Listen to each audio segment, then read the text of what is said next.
Bismillahirrahmanirrahim. Saya ingin menikah dengan niat beribadah dan menjaga diri dari fitnah wanita. Namun, orang tua masih melarang karena saya itu masih kuliah dan belum ada kerjaan. Saya sangat merasa takut terfitnah karena saya kuliah di kampus umum. Kemarin sudah ada akhwat yang menawarkan dirinya, namun saya belum bisa memberikan jawaban pasti. Takut mengecewakan. Masya Allah. Mohon nasihatnya, Ustaz. Masya Allah. Apa yang harus saya lakukan, Ustaz? Barakallahu fiik wa jazakallahu khairan, Ustaz. Mantap sekali ini. Ceritanya mantap. Ini yang kusuka ya begitu ini. Untuk anak muda ini. Masya Allah. Dengarkan baik-baik ini. Baik. Nasihat. Ini dia, apalagi sudah ada calonnya yang menawarkan diri kan. Nah, Ustaz. Ini dia menikah. Ingat ya. Allah berfirman di dalam Al-Quran. Allah perintahkan apa? Wa ankihul ayama minkum wasolihina min ibadikum wa imaikum. Nikahkanlah orang-orang yang masih bersendirian di antara kalian. Orang masih bujang, nikahkan. Ya, dan nikahkan pula budak laki-laki dan wanita yang berhak untuk menikah. Budak saja diperintah untuk menikah. Untuk dinikahkan oleh tuannya. Lalu apa setelah dia menikah? Ada janji Allah di situ. Iyakunul fuqara yughnihimullahu min fadlih. Jika mereka itu miskin, fakir, ya fakir itu di bawah miskin ya kalau disebut dengan miskin. Orang sangat tidak mampu. Jadi iyakunul fuqara, jika mereka itu fakir, yughnihimullahu min fadli. Allah akan memberikan kekayaan atau memberikan kecukupan kepada mereka dengan keutamaan dari Allah. Yakin ayat ini atau tidak?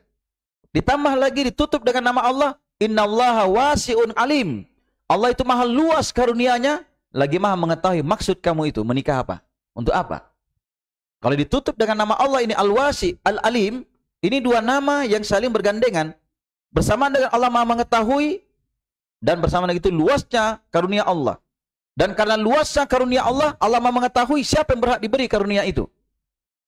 Ingat janji Allah, iyakunul fuqara yughnihimullahu min fadli. Jika mereka miskin, Allah yang memberikan kekayaan kepada mereka. Yakin itu. Setelah kita menikah ada mertua. Tidak bisa makan, ada mertua bantu. Mertua bagus itu bukan mencari celah pada menantunya. Kalau kamu sudah menikah, apa kerjaan suamimu? Tidak ada. Tidak begitu. Kalau kamu ingin langsung anak kamu menjadi kaya, menjadi bagus hidupnya, berkecukupan, harusnya kalau kamu ingin mereka bahagia, setelah menikah anakmu, diberi mereka modal. Itu mertua yang bagus. Ya. Hah? Ada mertua begitu? Ada. Ada. Ceritanya begini. Ada kisah namanya Sa'id bin Musayyab. Sa'id bin Musayyab ini pengajar di Masjid Nabawi ya. Ada seorang anak muda, dia sebenarnya sudah menikah. Penuntut ilmu bersama Sa'id bin Musayyab. Dia di situ menikah. Waktu itu dia meninggal istrinya. Jadi beberapa hari tidak pernah hadir di majelis. Tidak pernah hadir di majelis. Jadi beberapa hari dia ini tidak hadir di majelis. Setelah dia datang kepada gurunya. Wahai Syekh, mohon maaf ini, saya tidak hadir beberapa hari ini di majelis. Karena saya sibuk, istri saya meninggal dan sibuk mengurus jenazahnya. Dia minta izin seperti itu. Nah, itu baiknya itu penuntut ilmu kepada guru ya, adabnya dia. Kalau dia sudah luput dari datang ke majelis, ya kabarkan apa sebabnya. Nah, setelah itu apa yang terjadi? Selesai taklim, dipanggil sama Imam Sa'id bin Musayyab. Kamu mau menikah? Dia bilang, siapa yang menikahkan saya dengan anaknya? Saya ini kan orang miskin. Penuntut ilmu, tidak punya apa-apa, kere. Sudah, setelah itu dia panggil saksi. Duduk, saya nikahkan kamu dengan anak saya dengan sekian dirham saja.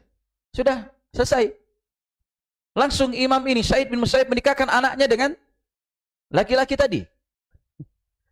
Selesai itu pulang ini laki-laki. Bingung dia menghayal. Wah, saya ini sudah menikah ternyata. Bingung dia. Sudah menikah saya. Kayak kaget dia. Akhirnya setelah itu datang waktu sore, waktu menjelang maghrib. Waktu itu dia puasa sunat. Jadi dia makan roti campur minyak zaitun saja. Dia buka pakai pelita. Setelah itu diketok pintu rumah. Dia tanya, siapa? Katanya Sa'id. Wah, langsung kaget dia. Dia bilang tidak ada yang saya kenal Sa'id di tempat ini kecuali Sa'id bin Musayyab. Dia bilang, wah jangan-jangan dia menyesal menikahkan anaknya dengan saya ini. Lihat ya, jangan-jangan dia menyesal menikahkan anaknya dengan saya. Akhirnya dia sembunyikan ini makanannya di bawah tempat tidurnya. Dia kasih gelap-gelap gini, sebenarnya kelihatan makanannya dia. makanan orang kere. Ceritanya begitu. Jadi dia buka pintu, oh ternyata betul. Said bin Musayyab. Wah, kagetnya dia.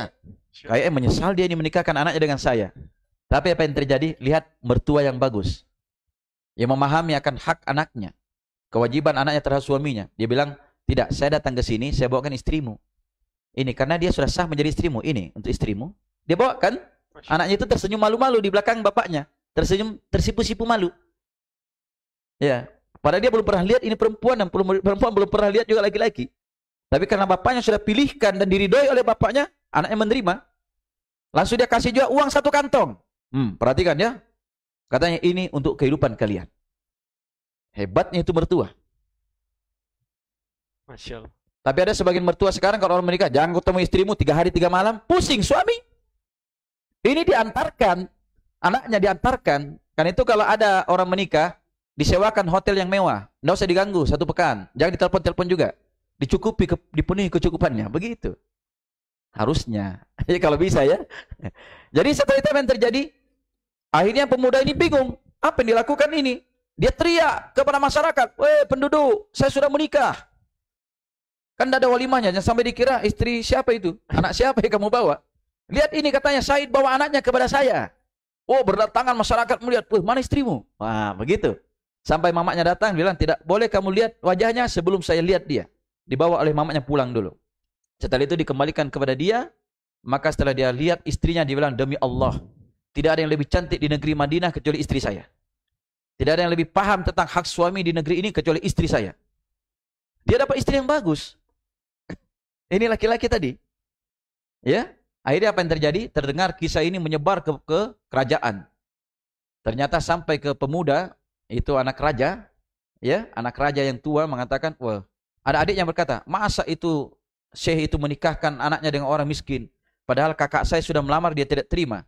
Ternyata disampaikan oleh dayangnya, katanya itu Syekh Said bin Musayyab tidak mau terima, dia khawatir. Perhatikan kalimat ini. Dia tidak mau menikahkan anaknya dengan putra raja, dengan putra mahkota. Dia khawatir, jangan sampai anaknya ini bergelimang dengan kemewahan dunia, dia lupa agamanya. Itu orang tua, dia lebih nikahkan dengan pemuda tadi karena penuntut ilmu. Paham ya? Nah, kemudian yang berikutnya. Nabi SAW menjanjikan, Allah betul-betul akan menolong 3 orang. Allah betul-betul akan menolong 3 orang. Yang pertama, budak yang mencicil membayar dirinya untuk bisa bebas dari perbudakan. Ini betul-betul Allah akan tolong. Yang kedua, orang yang menikah dalam rangka menjaga kehormatan dirinya. Ini dia. Ya, dia menikah dalam rangka menjaga kehormatan dirinya. Siapa tahan hidup di kampus kalau tidak menikah? Enak-enak dia nador terus.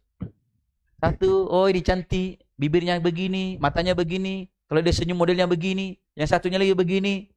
Akhirnya dia menghayal terus. Menunda menikah tapi menghayal terus. Itu tidak bagus. Tidak ada kan orang menikah itu menghalangi dia kuliah. Boleh toh? Kita sekolah SMA saja boleh menikah. Karena sekarang orang SMA saja banyak yang kawin tidak menikah. Ini masalah ini. Harusnya dia menikah dulu sambil sekolah, boleh. Tidak apa-apa. Rezeki Allah yang datangkan, Allah yang berikan kekayaan. Dan Allah betul-betul akan tolong orang yang menikah dalam rangka menjaga kehormatan dirinya. Ingat kuncinya apa tadi? Dia menikah dalam rangka menjaga kehormatan dirinya. Karena orang menikah itu akan bisa menundukkan pandangan dan lebih bisa menjaga kemaluannya. Kemudian apa? Tapi kalau orang sudah menikah, semakin dia lempar pandangannya, waduh bahaya nih suami begini. Harusnya setelah dia menikah lebih ada tempat pandangannya. Makanya di sini istri di rumah itu harus berdandan. Supaya suaminya ketika di pasar pusing melihat orang, pulang ke rumah tenang dia. Jangan lihat di pasar itu mantap semua, pulang ke rumah, nak mantap. Wah ini dia. Kalau sudah pusing di rumah pergi ke mall, cantik semua orang dilihat. Karena memang kerjaannya mereka bercantik-cantik. Kalau senyumnya mantap, baru tidak pernah marah, lembut, mari pak cari apa, bisa dibantu. Pulang ke rumah, hai bikin sendiri kopi pak. Malas dia di rumah. Astagfirullah. Begitu tak? Nah, dan yang terakhir Allah betul-betul akan tolong orang yang terdolimi. Hati-hati berbuat dolim kita. Orang yang terdolimi itu betul-betul Allah akan tolong. Kalau dia berdoa tidak akan ditolak doanya dia. Ini ya perlu diperhatikan. Jadi kalau dia mampu menikah segera. Allah Ta'ala alam. Apalagi kalau sudah dia payah menahan itu bisa wajib sudah hukumnya dia menikah. Semoga Allah mudahkan urusannya. Ya, barakallahu fikum.